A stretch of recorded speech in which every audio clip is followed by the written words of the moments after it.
दोस्तों नमस्कार।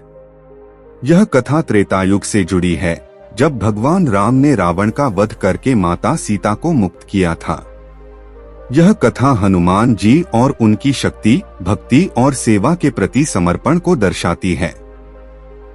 इसमें हनुमान जी के विशेष महत्व और उनकी कुछ परंपराओं का भी उल्लेख है जो समाज में प्रचलित हैं, जिनमें एक मान्यता यह भी है कि महिलाएं हनुमान जी की प्रतिमा को स्पर्श नहीं करती। त्रेतायुग के समय जब भगवान राम ने रावण का वध करके माता सीता को मुक्त किया था, तो भगवान राम और उनकी सेना अयोध्या लौटने की तैयारी कर रहे थे। हनुमान जी ने इस युद्ध में अद्वितीय वीरता दिखाई थी और उनकी भक्ति, समर्पण और सेवाभाव ने उन्हें भगवान राम का अत्यंत प्रिय बना दिया था। लेकिन इस कथा की शुरुआत उस समय से होती है जब भगवान राम ने माता सीता को लंका से वापस लाने के लिए हनुमान जी को यह जिम्मेदारी दी थी। माता सीता अशोक वाटिका में बैठी थीं और रावण उन्हें बार बार अपनी शक्ति का प्रदर्शन कर अपने साथ विवाह करने के लिए दबाव डाल रहा था। हनुमान जी को पता चला कि माता सीता कितनी पीड़ा में हैं।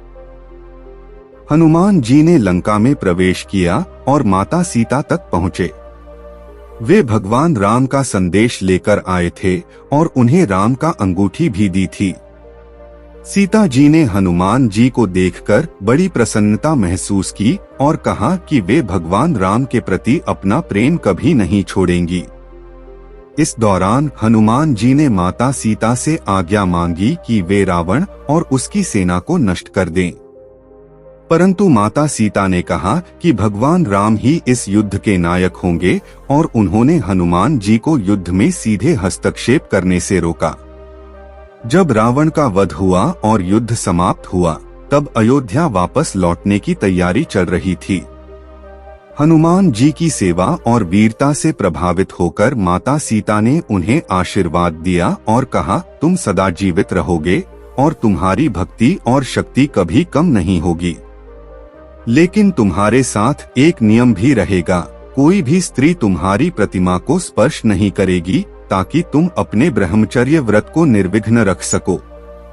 इस आशीर्वाद और नियम के पीछे कारण यह था कि हनुमान जी ब्रह्मचारी थे और उन्होंने अपना संपूर्ण जीवन भगवान राम की सेवा में समर्पित कर दिया था।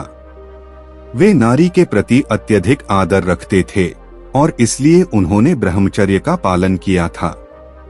माता सीता ने भी इस भावना का सम्मान किया और उनके ब्रह्मचर्य व्रत को सदा के लिए स्थिर करने के लिए यह नियम बना दिया कि स्त्रियां उनकी प्रतिमा को स्पर्श नहीं करेंगी।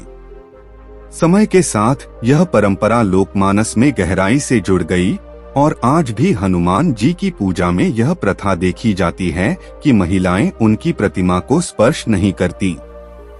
यह कथा न केवल हनुमान जी की भक्ति और शक्ति को दर्शाती है, बल्कि यह भी सिखाती है कि धर्म और नैतिकता के प्रति समर्पण कैसे मनुष्य के जीवन को विशिष्ट बनाता है।